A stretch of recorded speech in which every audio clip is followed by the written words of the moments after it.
Welcome to the truly beautiful Frauenkirche, also known as the Church of Our Lady. The church was originally constructed between the years 1726 and 1743 and was designed by the Dresden city architect Georg Baer. The church was built as a Lutheran Protestant church during the Prince Elector Frederick August I's time. The fact that Frederick August I, who was a Catholic, did not hinder the construction of a new and large Lutheran church in one of his cities has surprised many historians. I guess you and I should be grateful that this masterpiece was allowed to be built. Today, the church is one of the most well-known churches in Germany. The church has housed many famous people throughout the years. Johann Sebastian Bach, for example, gave a small concert after the organ had been installed. The church architecture is very different compared to other major churches and cathedrals in Germany. Instead of typical Gothic architecture with tall towers and spires, the Baroque-styled Church of Our Lady is focused around its massive 96-meter high dome called the Steinerglocke, or the stone bell. The dome weighs a massive 12,000 tons and is made of sandstone. The church gave the city of Dresden a distinctive silhouette. Even though it was attacked during the 30-Year War, the church held its ground, and for more than 200 years, the bell-shaped dome stood over the skyline of old Dresden, dominating the city landscape.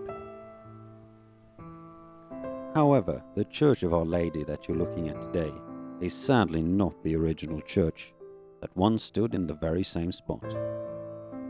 During the Second World War, on February 13, 1945, Allied forces began the bombing of Dresden.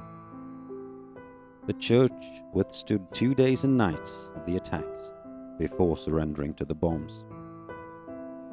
The heat generated by the 650,000 incendiary bombs that were dropped over the city caused the dome to collapse at 10 a.m.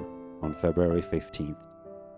The pillars glowed bright red and exploded, shattering the outer walls, causing nearly 6,000 tons of stone to crash down and flatten the building.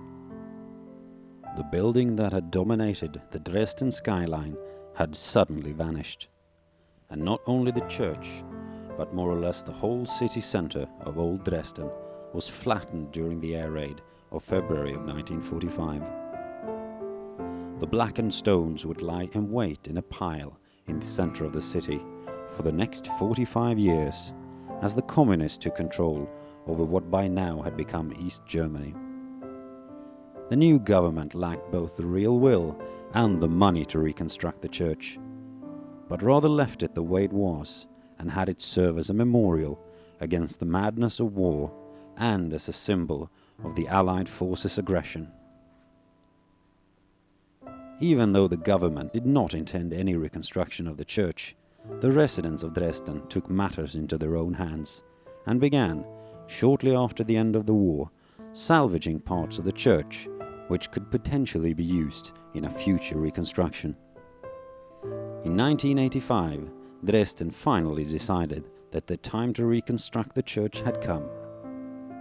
After the reunification of Germany, the process gained momentum as people started to get involved in the reconstruction of the once magnificent church. As hundreds of architects, art historians, and engineers sorted the thousands of salvaged stones, identifying and labeling each for reuse in the new structure, while others worked on raising money. Using the original plans used by builder Georg Baer in the 1720s, the work to reconstruct the church to its former glory finally began in January of 1993. In order to create a good replica of the original church, the building team relied on everything from thousands of old photographs, memories of worshippers, and church officials to crumbling old purchase orders, detailing the quality of the mortar or pigments of the paint. The foundation stone of the church was laid 1 year later in 1994. Of all the millions of stones used in the reconstruction work, more than 8,500 stones have been salvaged from the original church, and around 3,800 could be reused in the reconstruction. If you take a closer look at the outside of the church, you will be able to see these stones. The older stones are much darker in color due to fire damage and more than 200 years of weathering. If you look at one of the side window sections on the north side of the church, you will see the largest implementation from the original church. It will give you a good look at how much the weathering and the fire changed the colors of the stones. The reconstruction of this famous landmark stood finished in 2005, 1 year earlier than originally planned. In total, the rebuilding the Church of Our Lady cost around 180 million euro, mostly raised by ordinary people from all over the world. Today, the church, together with a bronze statue of the reformer Martin Luther, which actually survived the bombings, stands as glorious and as beautiful as ever. Since its reopening, it has been visited by an estimate of 7 million people, seeking to discover its beauty. The church's interior pastel color, its angels, and many grand balconies make people think that the church looks more like a Catholic church or even a theater than a Protestant church. It clearly shows that this church is something more than just an ordinary church. The rebuilt Frauenkirche is a monument reminding people of its beautiful and troublesome past, and stands as a symbol of hope and reconciliation.